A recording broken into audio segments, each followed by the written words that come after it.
Hey all, so today I want to make a reverse seared London broil on the Exit Fire and Go. I've had this thing a couple of weeks now, and I've used it a few times, but a lot of my adventures have been prohibited by rain. On Friday, I did make some chicken legs, and I had a bit of a grease fire in here. Basically what happened was I had it set to 325, and the temperature spiked up really far. It got up to almost 400 before I kind of realized what was going on. So as you can see, it's got some black in there. I've wiped it out pretty well. I don't think that stuff is going to come off. I don't want to use a scrubby in there and scratch the finish all up. But yeah, it's definitely had a good grease fire in there. But I powered it off, I powered it back on, I let it run through the full shutdown cycle when I powered it off, and then I started it back up, and then it seemed to be fine. So I'm not sure what happened there. It was just a little bit of wonky behavior. But anyway, this is the monster steak that we're going to be cooking. It's about a 2.5 pound London broil. So what we're going to do is we're going to fire this baby up.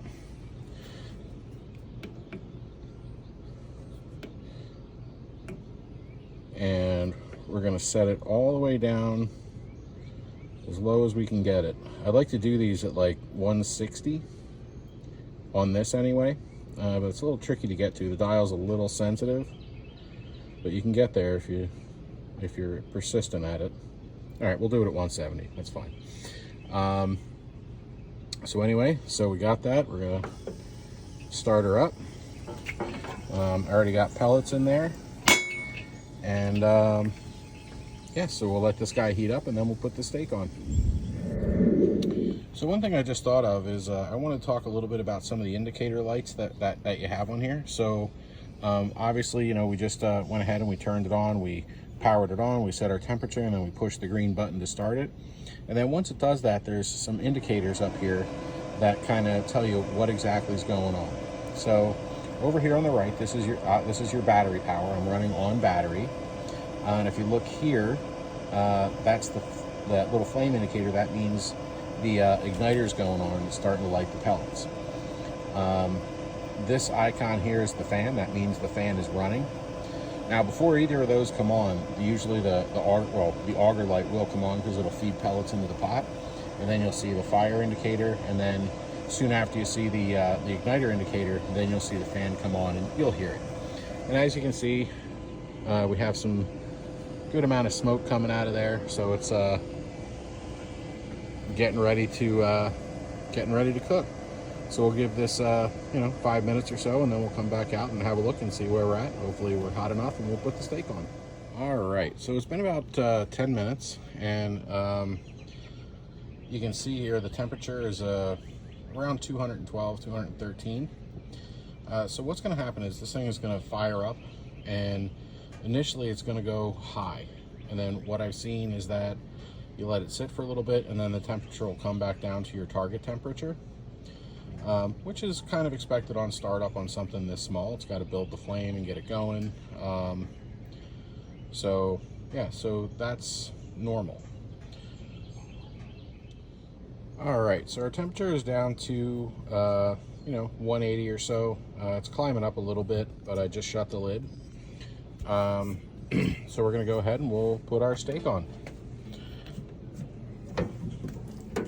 All right, it's a little hard to do one-handed.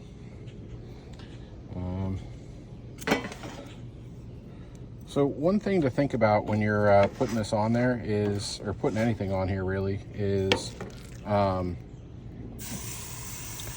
you have to remember that the back part of this is going to give you a hot spot. So this area back here, a lot of heat comes up through here for whatever reason. So if you're cooking chicken or anything that's kind of delicate, you want to keep it away from back here, unless of course you want to get a little bit of char on there. So we put our steak on there. Temperature's still climbing, so I'm not quite sure what's going on there, but let's go ahead and we'll well, actually, you know what? Let's give the probe a try. So what we're going to do is we're going to plug our probe in here. Again, this is really tough to do one-handed, but I'm not sure what I did with my tripod. So we'll get our probe in there. Make sure we're not going too far in there. And then let's go ahead and we will shut the lid. And as we can see, our probe is staying at 65 degrees. Now I have my my ThermoWorks 1 here, so let's go ahead and we'll double check the temperature and just check for accuracy. We'll open up that lid again. I know I'm terrible, but let's go ahead and stick this guy in here. Okay, so the ThermoWorks is saying this is 57 degrees. Let's see if we can just follow right in and see what we get. Yeah, so it's saying 59 degrees. So the current temperature on the probe says 63, so it's not horrendous. You know, and there could be a little bit of differentiation there just between the two, how they calculate the temps. But you know, 4 or 5 degrees isn't anything to get in a tussle over. So all right, so we'll go ahead and we'll shut the lid and we'll let this guy go, and we'll check on it periodically. All right, so I opened the lid and I let this sit a little bit to get the temperature to come down. It's down to about 150 right now. And you can hear the fan is surging to build the fire back up, and you can see that little auger is coming back on to feed some pellets in there to build the fire. So yeah, so that's we're back to normal operation. Well, I guess it has been normal operation, but this is what you should expect. It is a little warm out here today. It's about 80 degrees, so you know, cooking at a lower temp like 170, it might be a little challenging for it, but we'll find out. But now we're back up to 170, and you can't really see the smoke, but you can definitely see and feel the heat coming off of the back. So all right, so I'm going to plug the probe back in. One thing that I'm kind of not wild about is when the probe is plugged in, there doesn't appear to be a way to see the actual temperature.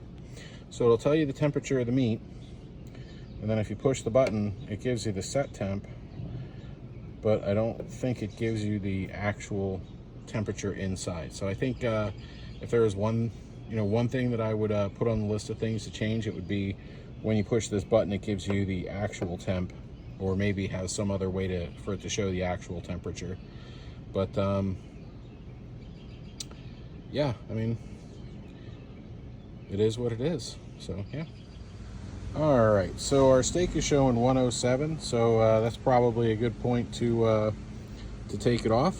So let's go ahead and looks pretty good. Let's go ahead and let's double check the temperature here against the probe. So the probe says 107, and then we'll put our thing in here. The ThermoPen 1 says it's 99. So maybe we have the probe in a little bit too deep. So let's see if we back it out a little bit. See what we get.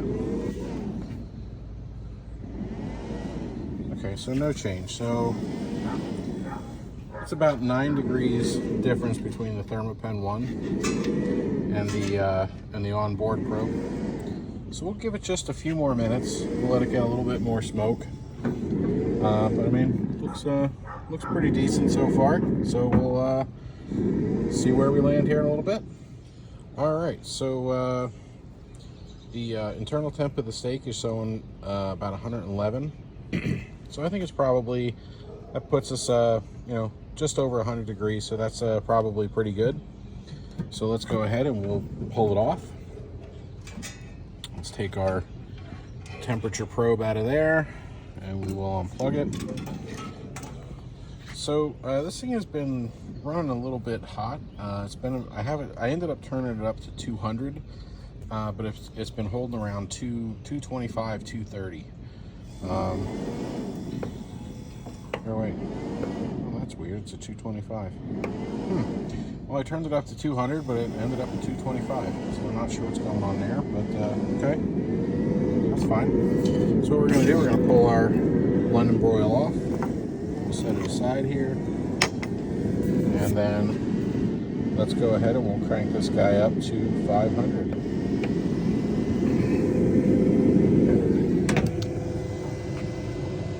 And then we'll try and get a good sear. So we still have, so we've been smoking for about an hour and a half here, and very few pellets have been used. So I would say maybe a half a cup of pellets to 3/4 of a cup of pellets been used. So it seems to be pretty efficient. There's 3 bars of battery left. This is probably going to dip down to 2 since the fan's been running, but then it'll come back up. So what we'll do is we'll give this thing a few minutes to get up to temp, and then we'll come out and we'll sear our steak, and we'll see how things go. All right, so here we are. We're at 500 degrees. It's holding at 501, 502-ish. So let's go ahead and get our steak on. So remember how I told you this back part, this is where a lot of the heat is, and then the front side is cooler. When you're running this hot, you can actually feel the difference radiating between the two. So this is significantly hotter back here than it is up here. And that's not a bad thing. I mean, that's pretty common with grills and especially pellet smokers. Let's go ahead and let's put our steak on there. So we get a nice sizzle. So that's a good sign. Let's go ahead and close the lid, and we will let that sit for a few minutes, and then we'll flip it over. But you can hear the fan is kicking in there. It's puffing and puffing, and I don't know if you guys can see the heat coming off of the back, but it's definitely throwing some heat.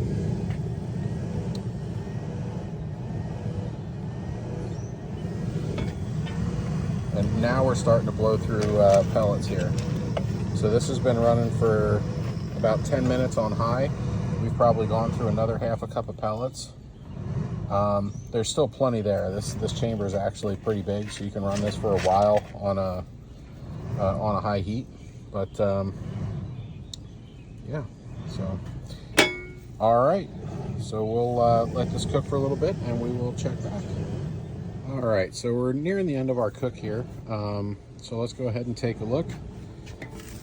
I didn't put the temperature probe in while I was searing the steak, because I wasn't sure if there was kind of a top end temperature for it. Usually they're only good for, they're not good for 500 degrees. Usually it's a little bit less. So as you can see here, we're searing towards the back. We're getting a pretty decent sear on the steak. It's got a nice little crust forming up there. And I'm kind of turning it and positioning the sides toward the back where all the heat's coming up. And a nice, some really nice stuff going on there on the sides too. So let's go ahead and check our temperature here with the thermometer one. Boy, that's hot.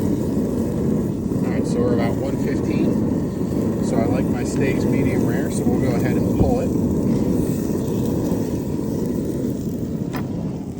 Wow, look at that. That really came out nice. Yeah, so this thing is screaming hot. So what we're gonna do now is we're done cooking, so let's go ahead and shut it off. So we're gonna go ahead and push the power button off, and then you hear the fan stop, and it's gonna sit for a few minutes, and then that fan should kick on. There it goes. And then that starts the cool down cycle. Always make sure that you're letting the cool down cycle run all the way through. And then when you're done, you're going to want to pull this drip tray out, and you're going to want to scrub it and get it clean. One of the things that I've found is that this drip tray needs to stay clean. It's not like your Rectex and your Traegers where you can, you know, your bigger grills where you can let it get a little bit hogged up and it's not a big deal. For something like this, because essentially it's all kind of combined into one piece. So typically you have like a flame guard, and then you have your drip tray that sits a couple inches over top of that on your larger grills. For something small like this, it's an all-in-one, so that flame is coming up, and it's, I mean, for all intents and purposes, it's hitting the bottom of that pan. Now looks like it has like a double wall action going on down there underneath, which helps, but this thing still gets screaming hot. So if you're cooking something like chicken or bacon or something fatty, it's real easy for you to get a grease fire, especially if you have a bunch of stuff in there that's going to kind of keep the grease from running out. And that was the problem that I had over the weekend. So, all right, well, so I'm going to go ahead and let this guy cool down.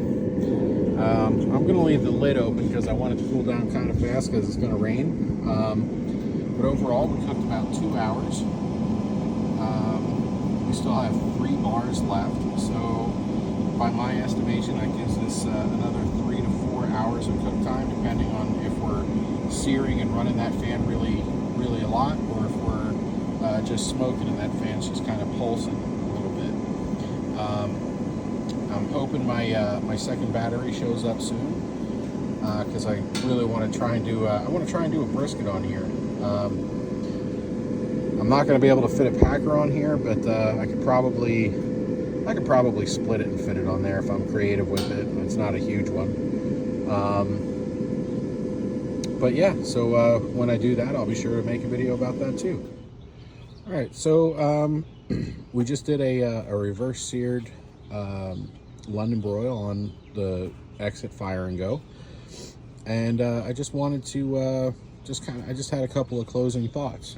So first and foremost, when you're dealing with these small form factor grills, there's some trade-offs. So you get a bonus of having a small size, but you don't necessarily get the same performance as you do with a larger smoker. So today in this video, we struggled a little bit trying to smoke at a lower temps. It's 80 degrees outside, or it was 80 degrees outside, so it's going to be, there's not enough room for that heat to really disperse from the flame. So it's going to struggle to cook at lower temperatures. So my big Rec Tech over there, that thing struggles when it's 80, 90 degrees outside to cook at super low temperatures. Now, in hindsight, I think, when it's warmer like that, I think now I know that I need to run it a little bit hotter if I want to do a reverse sear. But that's not a bad thing. So these things, you're burning wood and you're using a controller to control the heat. So it's, there's a little bit of give and take there. Now, that being said, this thing is really, this is a nice grill. Overall, I'm really happy with the performance. Like I cooked it low, I cooked on it low and slow the other day when it was a little cooler outside. It really did a great job. It's compact. It's easy to transport. It's only 40 pounds. It's got these nice handles on the side, which are great to carry it around. And then, it cleans up super easy. Yeah, so to put it away, you just slide this little guy here, the handle over there. You come back here, you grab this, and you tilt it down. And then when you're ready to go, you just tilt it up and you put the feet under. I'm not even going to attempt to put the feet under with holding the camera, but you get the idea. It folds up, it's nice and compact, and again, it's light. It's 40 pounds. All in all, it's pretty easy to maintain. It's still a pellet grill at its heart, and the fact that it runs on a battery, that's really a game changer. There's a lot to like about this grill. It smokes. It does a good job at low temperature. It does a good job grilling at high temperature. We got a really nice sear on that steak, which that's tough to do. I struggle to get a good sear on my larger smokers sometimes, and this thing really did it. I like the fact that it has a little bit of a difference in temperature between the front of the grill and the back of the grill, because it allows you to, you know, sear steaks and maybe, or cook burgers or something and warm buns on the front, or cook hot dogs on the front and cook burgers on the back, whatever it is that you want to do. But you're not kind of locked in with one, you know, solid temperature. And if you're doing something low and slow, like a brisket or ribs or whatever, it's really not a big deal, for the most part. You might have to turn that larger, you know, that larger piece a little bit more, but that's okay. Not a big deal. So, lots of things I love about the grill. It's fantastic. There are a few things that don't set my world on fire. Now, they're not deal breakers. I understand this is like kind of the exit fire and go 1.0, and they're probably going to improve on this design based off of the feedback from the Indiegogo campaign. But kind of the first thing is, there's a lot of sharp edges on here. So the lid isn't so bad, but the little tray in here, you can slice yourself on there.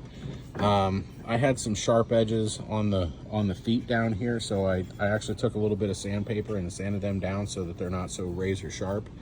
And the drip tray inside, really watch yourself taking that in and out. I sliced my finger open the day I got it on that. So those are a couple of things I don't like. Another thing that I'm really not a fan of is this knob. It's a great knob. It's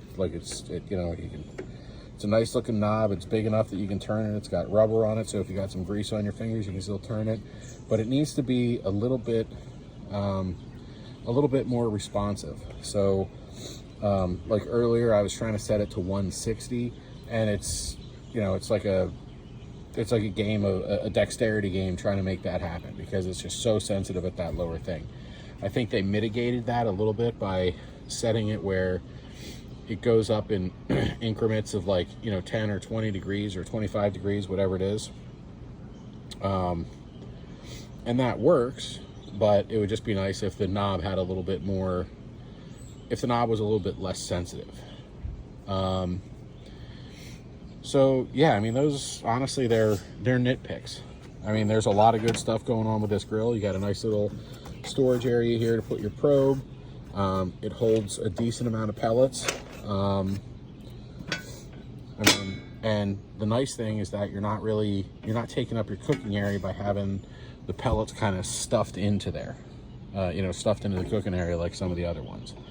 But again, it's, you're going to have some trade-offs to get the form factor, but overall, I think Exit did a really good job with this grill. So we'll put that back up there so we can take a peek inside. So yeah. So, the drip tray. That's the other thing I wanted to talk about. I like the drip tray.